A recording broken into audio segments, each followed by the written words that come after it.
కీర్తి 5 కేజీల తగ్గింది. నేను రోజు వెయిట్ చెక్ చేసుకోవద్దని చెప్తా, 2 వీక్స్కి ఒకసారి చెక్ చేసుకుంటాం. ఎందుకంటే వెయింగ్ మిషన్ అనేది డీమోటివేట్ చేయడానికి ఎక్కువ అవకాశం ఉంటుంది కాబట్టి. సో కొంతమంది డౌట్ ఏంటంటే జిమ్ చేస్తేనే వెయిట్ లాస్ అవుతామా, ముందే వీళ్ళు ఫిక్స్ అయిపోతారనమాట. జిమ్ చేస్తేనే తగ్గుతాం, నేను చేయలేను, నేను చెయ్యను కాబట్టి ఇంక నేను తగ్గను, వీళ్ళు ఫిక్స్ అయిపోయింటారు.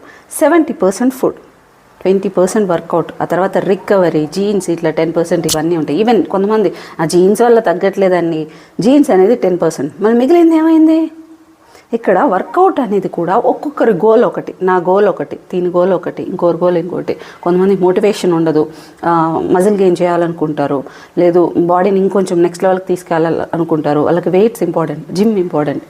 లేదు బేసిక్ నాకు హెల్త్ బాగాలేదు, నేను స్టార్ట్ చేయాలనుకుంటున్నాను, లేదు అది కూడా కాదు, నాకేం కూడా లేదు, ఇంట్లో చేసుకుంటాను, బాడీ వెయిట్ వర్కౌట్స్ చేసుకో. వాకింగ్ అనేది జస్ట్ మీరు యాక్టివ్ ఉండడానికి, సూర్య నమస్కారాలు చేస్తారు, యోగా చేస్తారు. ఫస్ట్ ఆఫ్ ఆల్ ఏదో ఒకటి స్టార్ట్ చేయండి. ఇప్పుడు వస్తున్న లైఫ్ స్టైల్ డిజీజ్కి అన్నింటికి కూడా ఇది ఒక మ్యాజికల్ పిల్ అడుగుతారు కదా, ట్యాబ్లెట్ అని. ఎక్సర్సైజ్ అనేది ఒక medicine. Like pre diabetic, PCOD, thyroid, sleep disturbances అయి ఉండొచ్చు, మీరు ఎమోషనల్గా వీక్ ఉండడము, ఈవెన్ ఈ యాంగ్జైటీ, స్ట్రెస్, ఇట్లా కొన్ని వందల వాటికి ఎక్సర్సైజ్ అనేది మెడిసిన్. దీనికి వెయిట్తో సంబంధం లేదు. మీరు ఏజ్ పెరిగే కొద్దీ మీ మజిల్ స్ట్రెంత్ అంతా మంచిగా ఉండి, సార్కోపీనియా, ఫైబ్రోమాల్జియా ఇలాంటి ప్రాబ్లమ్స్ మీద మీకు ఎలాంటి ప్రాబ్లం రాకుండా ఉండాలనుకుంటే మీరు ఖచ్చితంగా ఎక్సర్సైజ్ అనేది మీ పార్ట్ అయిపోవాలి మీ లైఫ్లో.